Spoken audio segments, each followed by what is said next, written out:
to use them. With the way our capital punishment system in this country actually goes, we're still going to, like, the victim, no matter what the instance is, the victim is going to be an adult, probably with a family of his or her own, before you ever get through all the death row stuff. But more as an idea to get Supreme Court precedent overturned. I mean, that's what we saw with Dobbs. In one of the most conservative states in the country, where they're already doing everything they can to shut down the Planned Parenthood, the intent was not necessarily to ban the abortion, even though it essentially did. It was more to trigger a case to try to overturn Roe as a favor to the rest of the conservative majority in the country.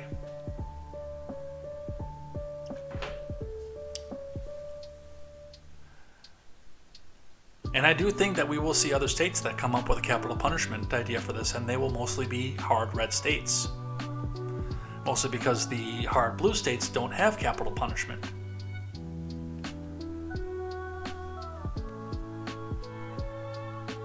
So we will see what happens with this, of course. Speaking of crime and punishment, Pornhub blocks access in Utah over age verification law. Oh, did I get bumped off again? I didn't catch that one.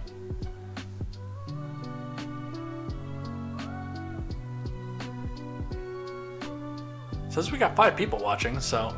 And I know for whatever reason, Mogwai, when you're in here, you don't count as a watcher, as a viewer, because you don't show up in my Twitch stats. We do have 3 people watching over on the Twitch side, though, so thank you to those of you in there. Get some chat in here. Let's talk about this kind of stuff. Mogwai's doing it. Everybody's doing it, man.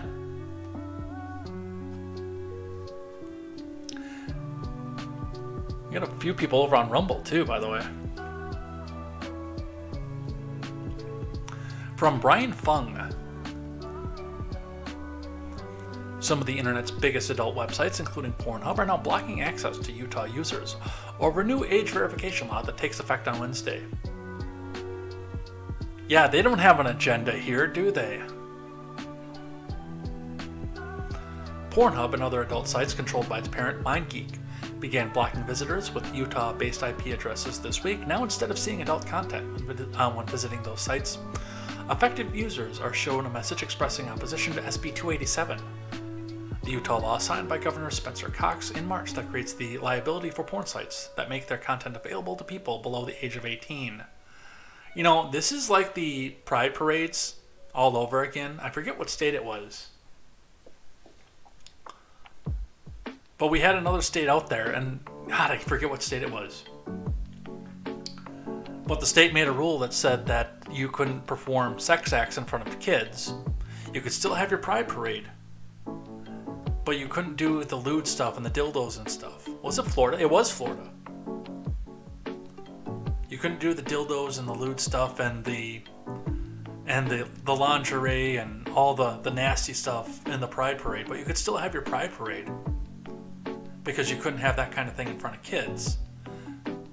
And as soon as that went out and the explicit point was not to do it in front of kids, they just said, no, we're not going to do it. What are you trying to tell us, Pornhub? Oh, we have to have an age verification to keep kids off our site that is meant for 18 plus? Yeah, no, we're not gonna participate in that state anymore. I mean, seriously, what is it that you're trying to tell us with that?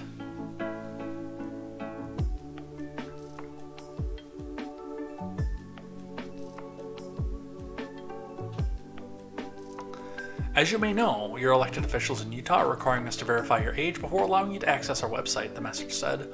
While safety and compliance are at the forefront of our mission, giving your ID card every time you want to visit an adult platform is not the most effective solution for protecting our users, and in fact, will put children and your privacy at risk.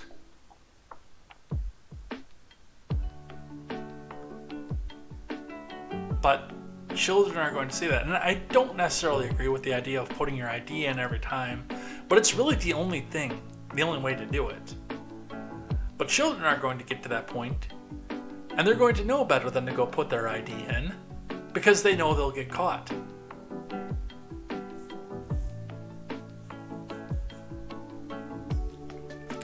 The statement, accompanied by a video of an adult actor reading the message on camera, added that the age verification requirement could drive users to sites with far fewer safety measures, and called for policymakers to identify users by their device rather than by requiring them to upload their photo ID.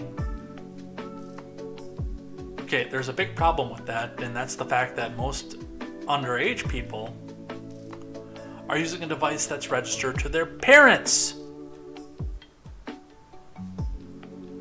You moron.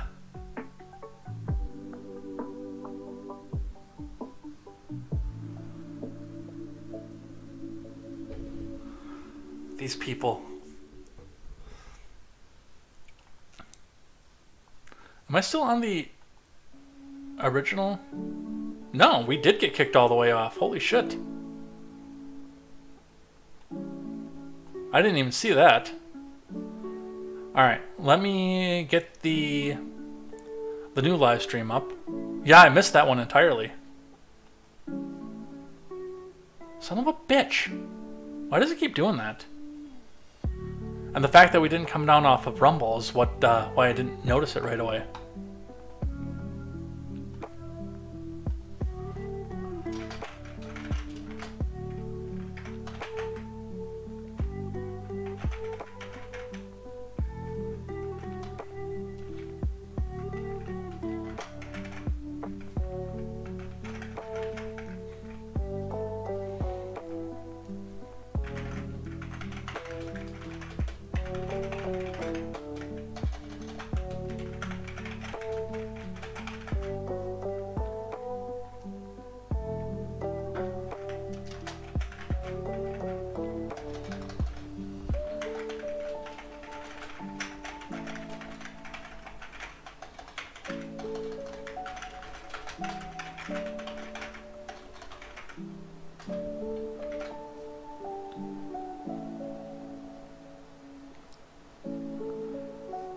God, Spectrum is annoying.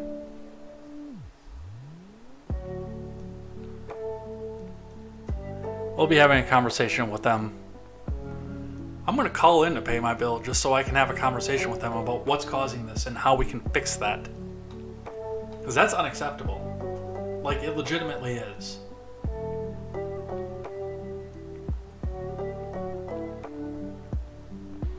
Yeah, sure enough, 2 stream starts over in Behaviors Discord.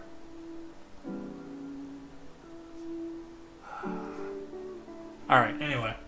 Let's keep going.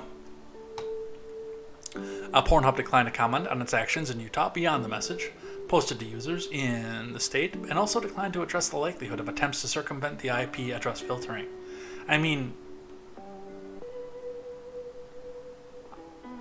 VPNs exist. Most people have them at this point. If you don't, you should.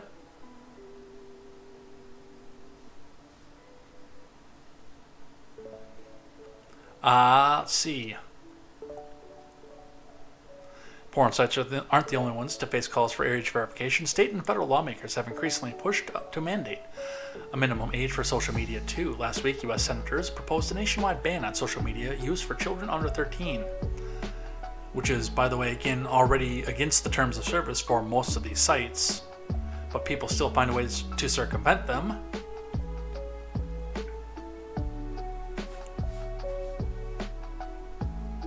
Age requirements for social websites have also been approved in Arkansas.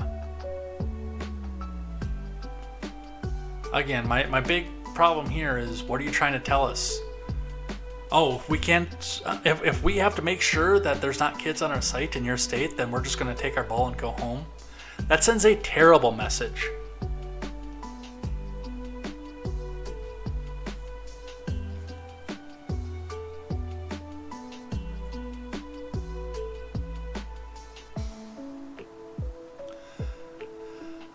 More on crime and punishment from The Blaze. White House uses Texas execution-style murders to push gun control, but omits key details that derails narrative. From Chris Enlow.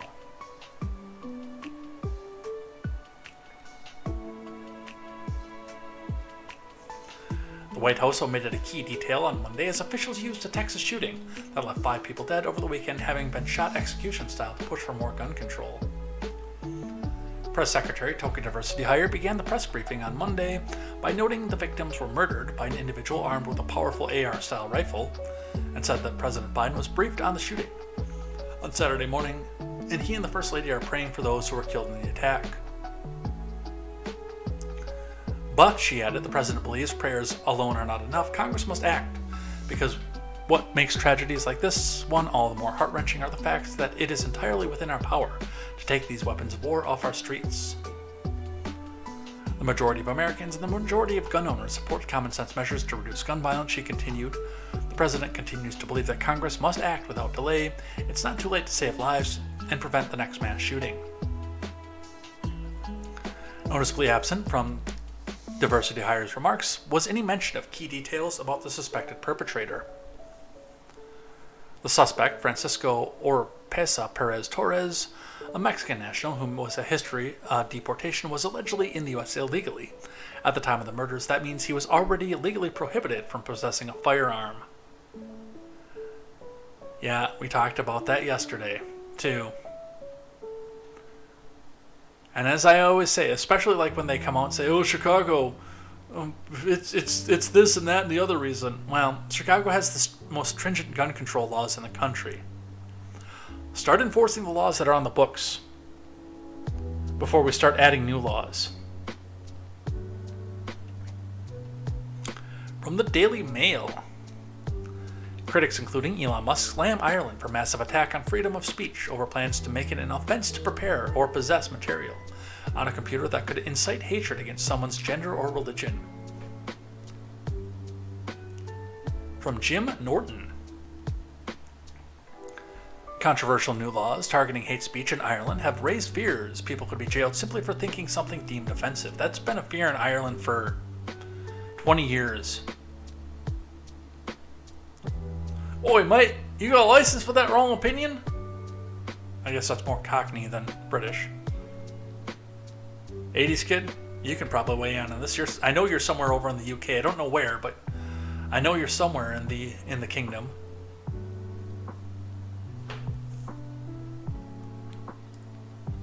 The criminal justice bill would make it an offense to prepare or possess material on their computer that could incite hatred against someone's gender or religion.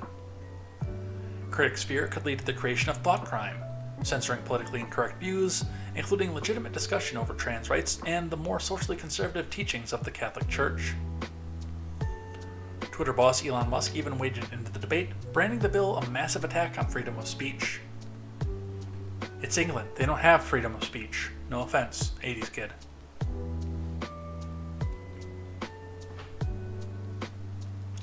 Yet, despite widespread opposition from campaigners and politicians, a series of amendments aimed at watering down the legislation were last week defeated in the Irish Parliament. Ministers have stressed that genuine freedom of expression will not be caught within the bill, and any communication deemed worthy of prosecution would not be an area that anybody will stray into by accident. The bill will replace legislation that has led to only a few dozen convictions since it was enacted 34 years ago. It will crack down on hate speech by lowering the threshold for prosecution.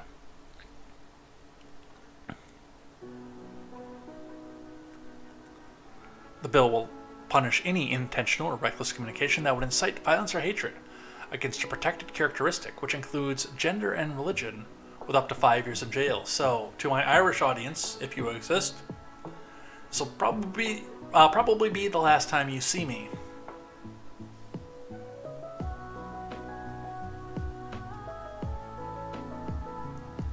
The previous legislation did not include gender and sex as protected characteristics.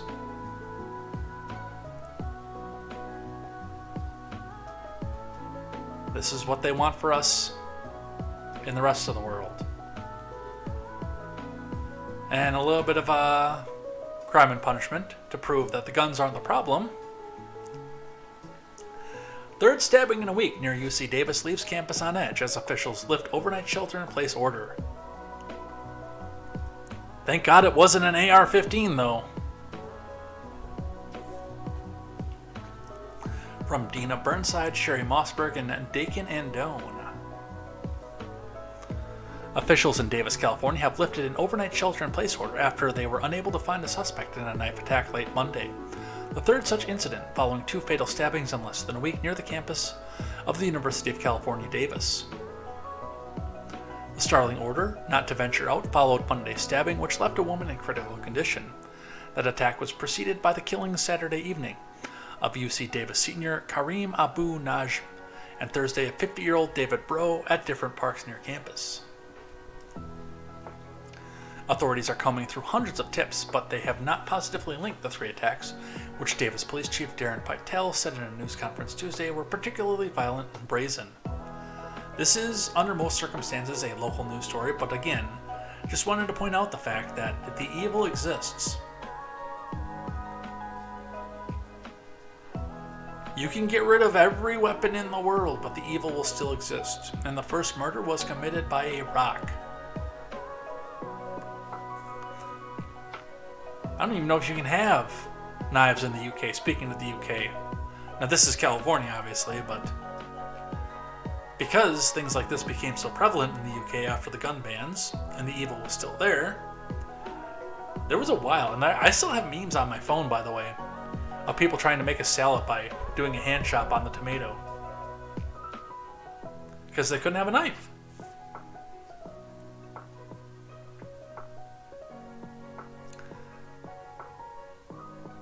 It also gives new meaning to Stewie's song when he was trying to teach the Cockney girl how to speak proper English. The life of the wife is ended by the knife. The life of the wife is ended by the knife. I love that episode. That is I'm going to go watch that episode after I get off air tonight. I'll find it somewhere. I'm going to watch that. Alright, something local for me. Emily Fannin tweets out, State Senator LaTanya, a Milwaukee Democrat, on a Republican shared revenue proposal. Anything proposed will be like holding a loaded gun to our head. It's either we accept what's on the table, or we watch the city of Milwaukee go bankrupt. They're trying to pull the same thing, by the way, Democrats in the White House and the Senate, and even in the House, are trying to do with McCarthy. You give us everything that we want, otherwise you're a terrorist. From Fox 6. Wisconsin GOP shared revenue funding plan comes with strings. From Jason Calvi. To get boosted money from the state, Wisconsin cities and counties would have to agree to strings. Wisconsin Republicans released their shared revenue proposal Tuesday, May 2nd. It would take 1 penny of the state's 5-cent sales tax and give it to local communities. Cities and counties have said they weren't getting enough to provide for basic services. The plan calls for pumping at least 10% more into every community. To get that money, they'd have to agree to things like using the money only for police, fire, EMS, public works, and transportation. Which is what they should be using it for anyway. You know, all the other little social programs that you're trying to fund, that should be coming from your property tax, which is what police, fire, and EMS should be coming from as well, but the state sales tax is for state services. The funding of our Madison government that doesn't necessarily have a municipality to fund it. The funding of Capitol Police, the State Patrol, that's what sales tax is for. Your municipal services are supposed to come from property tax. But I know cities like Milwaukee are driving more and more people away based on the fact that their property tax keeps climbing and they keep becoming less and less safe. Look, we have almost everybody back from where we were before the drop-off. Thanks, Spectrum! They tweeted back at me. I tweeted at them and said, hey, what the F?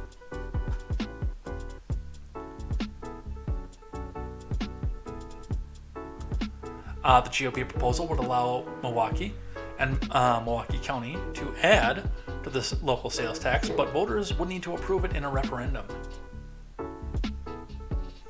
In exchange, the legislation would require Milwaukee to keep the number of cops. It would require Milwaukee Public Schools to return to having police in schools. In order for the city to add a new job, it would take a 2/3 vote of the city's common council.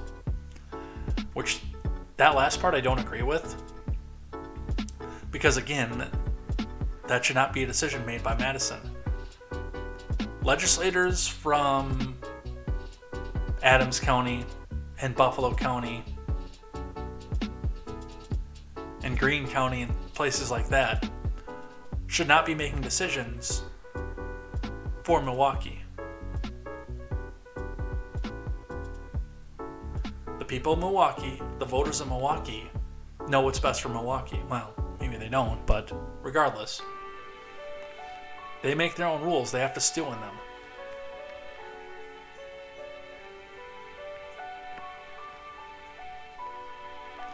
So I'm in favor of some of the things for this, and I'm against a lot of the things in this myself. For different reasons from our friends to the left. From the Daily Mail. New England Journal of Medicine is slammed for suggesting students should be broken into groups segregated by race for medical education. From Harriet Alexander for DailyMail.com.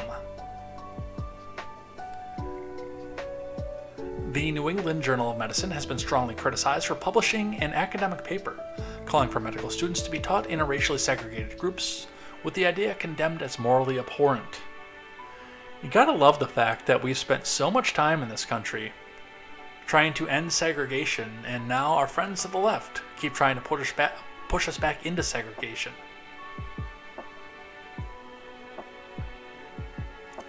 The article, written by several academics, doctors, and students at the University of California, San Francisco, was published by the esteemed journal on April 27th. It calls for new approaches to teaching, namely dividing students based on the color of their skin. The approach tailors the areas of focus to each identity group to supplement and differentiate the education received in racially integrated spaces, enabling participants to progress more effectively through the next stages of learning, the authors write. They argue that segregating students as part of a broader anti-racism and anti-oppression curriculum allows different groups to discuss their own experiences without fear. Founded on legacies of colonialism and racism, medical education has historically centered white learners and continues to perpetuate structural racism, they write. Pedagogical approaches often center white learners and ignore the differential impact of content on BIPOC learners, with personal experiences of racism that are nuanced and have been informed by interactions and observations over their lifetimes.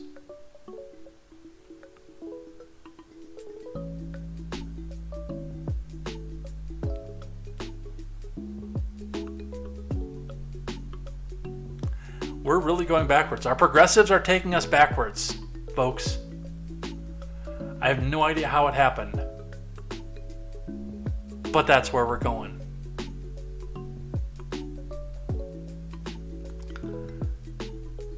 All right, the last one on new news, we will dip into, I think, the RFK story after this, and then I think we're going to have to be done. But from the Hill, a federal judge rules the Pennsylvania school district must allow after-school Satan Club. From Julia Mueller. Because of course they do.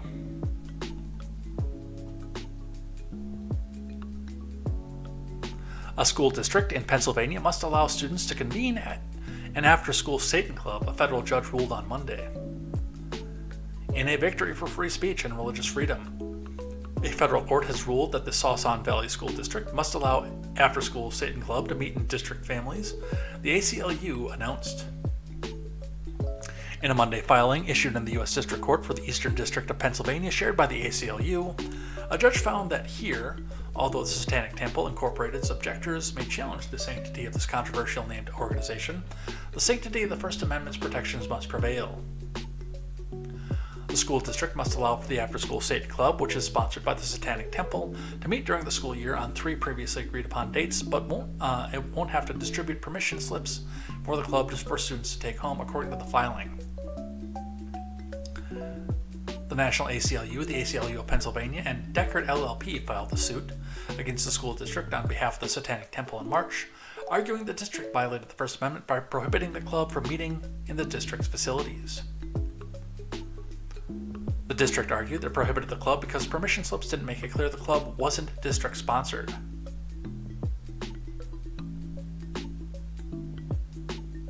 Well, it shouldn't be. You mean you'd have to do the same thing if it was a Christian club doing the same thing.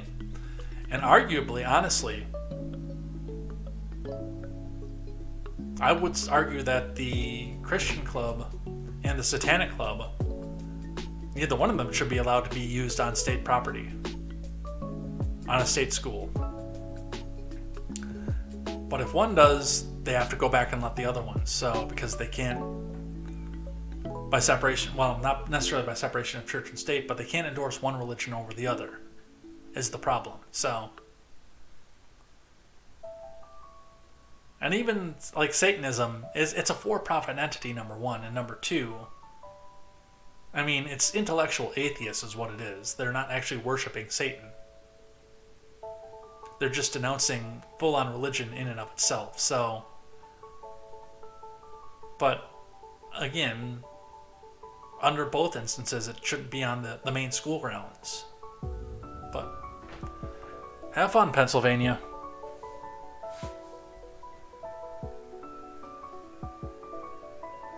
Let's talk about RFK Jr. This is a leftover from yesterday. RFK Jr., in a complaint about his interview being cut up by ABC, which is commonplace, by the way, and it's something I've criticized all the main networks for, because I know that we got a majorly cut up version of the Marjorie Taylor Greene interview, the Donald Trump interviews, the Biden interviews. They had to cut those up to get his stutter out of them. RFK, this is nothing new. Now, yes, they are trying to censor the message and make you look as crazy as possible, but you did give them implicit permission when you decided to go on their network. You knew that they weren't going to come back up and do this, but Kennedy's statement says 47 USC 315 makes it illegal for the TV networks to censor presidential candidates, but Thursday, ABC showed its contempt for the law. It didn't, by the way. Democracy and its audience by cutting most of the content of my interview with host Lindsay Davis, leaving only cherry-picked snippets and a defamatory disclaimer offering no evidence. ABC justified this act as censorship by falsely asserting that I had made false claims in truth. Davis engaged me in a lively, informative, and mutually respectful debate on the government's pinko pox countermeasures. I'm happy to supply citations to support every statement I made during that exchange. I'm certain that ABC's decision to censor me came as a shock to Lindsay as well. It didn't. Instead of journalism, the public saw a hatchet job. No argument, but it's not against the law. Instead of information, they got defamation and unsheathed pharma propaganda. Americans deserve to hear the full interview, so they can make up their own minds. How can a democracy function without a free and unbiased press? Well, they turn around and label their hegemony as democracy, and that's how they get away with it. As president, I will free the FCC from its corporate captors and force the agency to follow the law by revoking the licenses of networks that put the mercantile ambitions of advertisers ahead of the public interest. Community notes. Readers added context they thought people might want to know. 47 U.S. Code 315 censorship prohibition applies only when candidates use a broadcasting station. The law explicitly exempts newscasts and news interviews, which are allowed to censor. With a link to Cornell's explanation of this, which I've used Cornell. Cornell is probably one of the least biased legal resources out there, and there are a lot of very, very biased resources out there for the legal profession. And there is a bias to Cornell, but it's the closest to objective that I have found so far.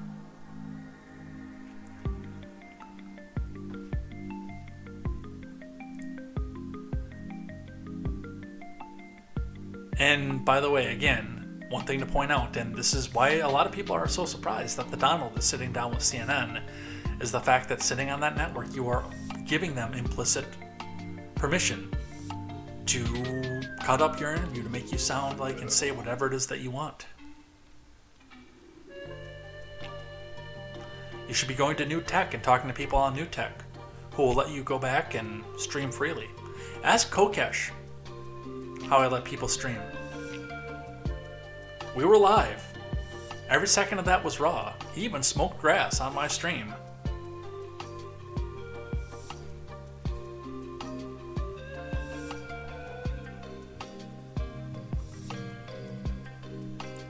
The New York Post weighing in on this one. ABC News cuts RFK Jr.'s vaccine remarks out of his interview. From Josh Christensen. An ABC News host admitted the network edited statements RFK Jr. made about the pinkopox jab out of an exclusive interview it conducted with a long-shot Democrat presidential candidate. Yes, even Murdoch-owned New York Post is putting the editorial in here. We should note that during our conversation, Kennedy made false claims about the pinkopox holy jab. Anchor Lindsay Davis said in a disclaimer when the interview aired Thursday. We've used our editorial judgment in not including extended portions of that exchange in our interview. And then they go on with their propaganda off of this. And again, if you're going to go on a network, they're going to censor you. That's just going to happen. Even when Holy Brandon went on CBS with 60 Minutes. Even then, that interview was cut and chopped up and jump cutted to take some of his stutter and stupid statements out of it, but still.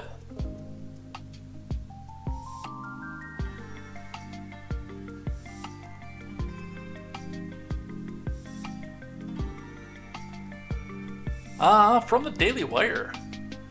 Biden's Senate ally says Harris is ready to be president. From Daniel Shayton. Vice President Kamala Harris is prepared to become the commander-in-chief, a top Senate ally of President Brandon said on Sunday.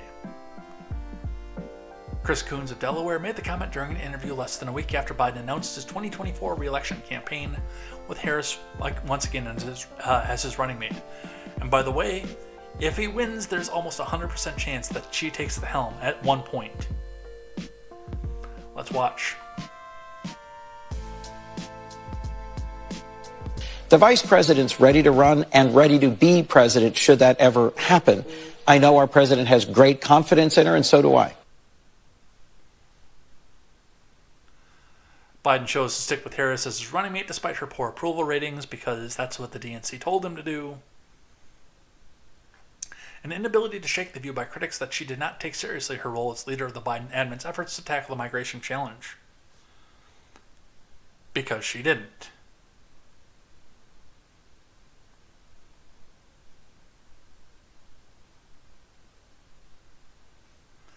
So, let's see. Going back on to Mayorkas and Chuck Todd. Is Biden up for a second term? Mayorkas, oh Chuck, 100%. Incredibly sharp, incredibly probing, incredible command. Honk honk. There's a lot of questions about President Biden and his ability to serve in a second term. You see him up close, face to face. What say you? Is he up for a second term? Oh, Chuck, 100%. Incredibly sharp, incredibly probing, incredible command of the details, probing on the details, asking tough questions. Absolutely. I'm incredibly proud to serve in his administration. I am incredibly proud of the work that we have done across the board. You have full confidence he can serve a second term? 100%.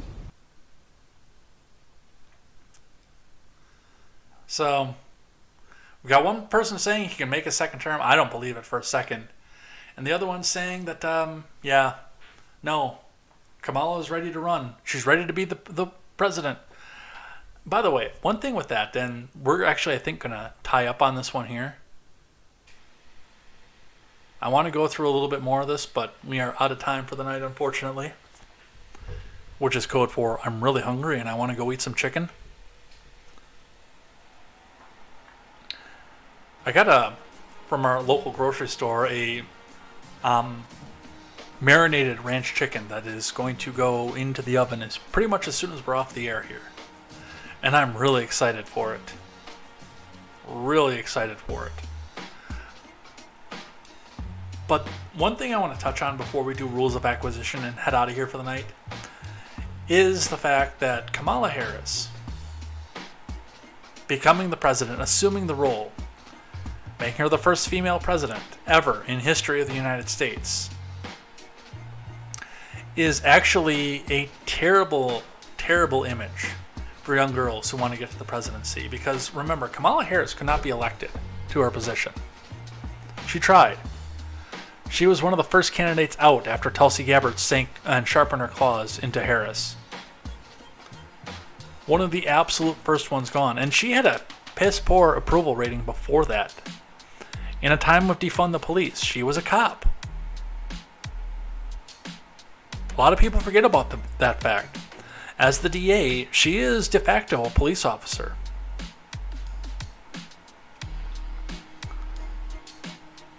And now we've also got clips of her not being able to come out, stay on message, or do anything else off of this.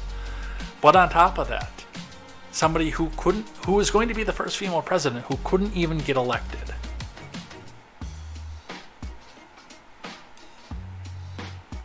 She had to rely on the best part is, this would be the first woman of color to be president, and she had to rely on a white male to get her across the finish line to that. How does that look for young girls everywhere? You can be whatever you want as long as you rely on a man to do it.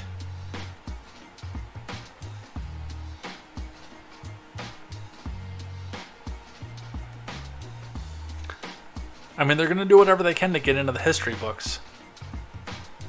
But it's just, we're in that situation where when you've only got one avenue to do things, you get to honk and find your way into stuff. And I very much believe that there's going to be some honk in 2024 to make sure that she ascends to the throne. All right. Let's finish up here for the day. We finish out on Tuesday reading the Ferengi Rules of Acquisition. The Ferengi, being a hyper-capitalist spacefaring society, have a strict set of rules that is, well, it is their religion on how to interact with each other and with other species around the galaxy in trade and capitalism and the free but also controlled market. And if you follow these 432 rules of acquisition to the letter, then you are given favor when you ascend to the divine treasury and start to bid on your next life. Being hyper-capitalist, but also being Christian, we do look at these, not necessarily in a religious sense, every Tuesday night. And we look at how we can both apply them to our real lives, if applicable, some of them, with Roddenberry being an avowed communist, are honestly making fun of the capitalism, and we can't apply those ones to our real life. But we look at the ones that we can apply to our real lives, see how we can apply them to everyday life, while still maintaining our Christian faith. So we are down.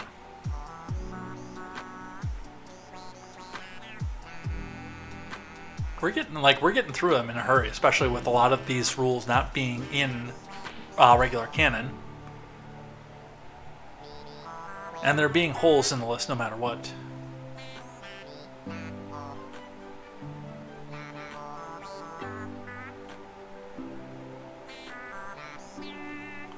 Ooh, a good one. The 189th rule of acquisition.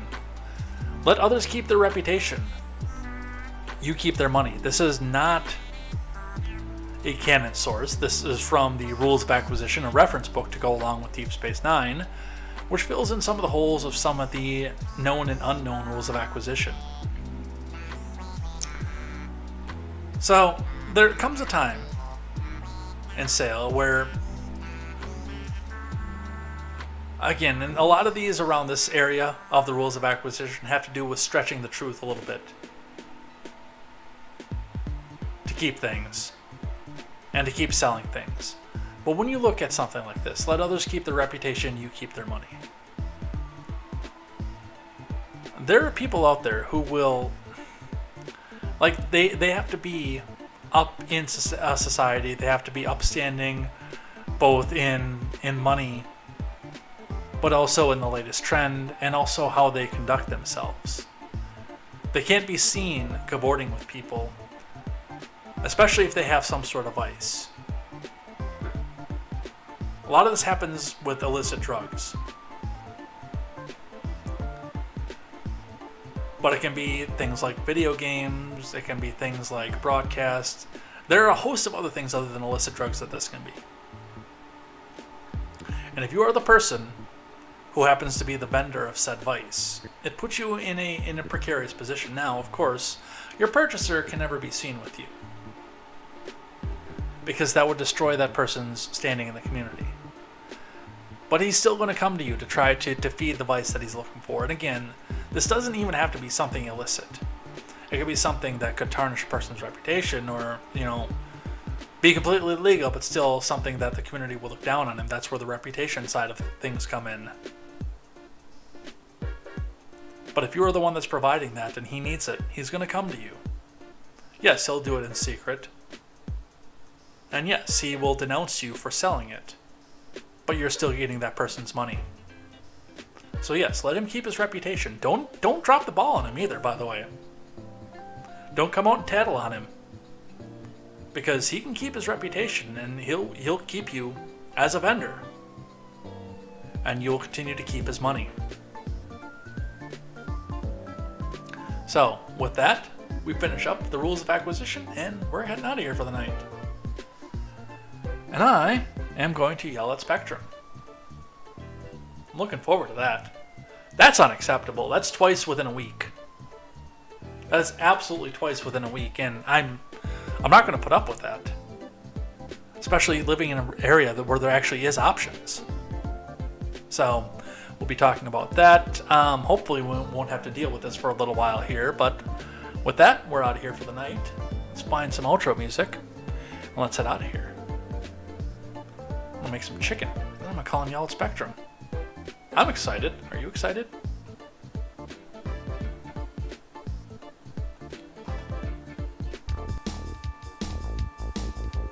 Alright, so thank you everybody who came by for both editions of Contemporary for the day. Thank you, Spectrum, again for cutting me off midstream. But we'll be back here tomorrow for more news, more headlines. We'll see if we can catch up on more of what we had left over from Monday's massive stack of news. Some of the stuff is going to fall out of the news too, unfortunately, so I'll take some of that out here after stream tonight.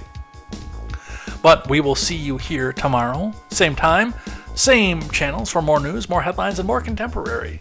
For those of you who are listening back on the replay, on one or the other of the two, we will see you on the next replay as well. I'm going to try to start hitting the record button on this so I can turn this over into audio right away and get this up on the audio platform as well by the end of the night. But those are things that I have to get used to as we finish out for the night. But we'll work through some of those things as we go. Now that I'm starting to get into a better routine, some of this stuff is going to start to become easier, but we will see what happens with that. We will see you here next time for more news, more headlines, and more contemporary. Looking forward to it. Looking forward to seeing more of you here then. And until tomorrow, I'm Jay Edgar, and this is Contemporary. Take care.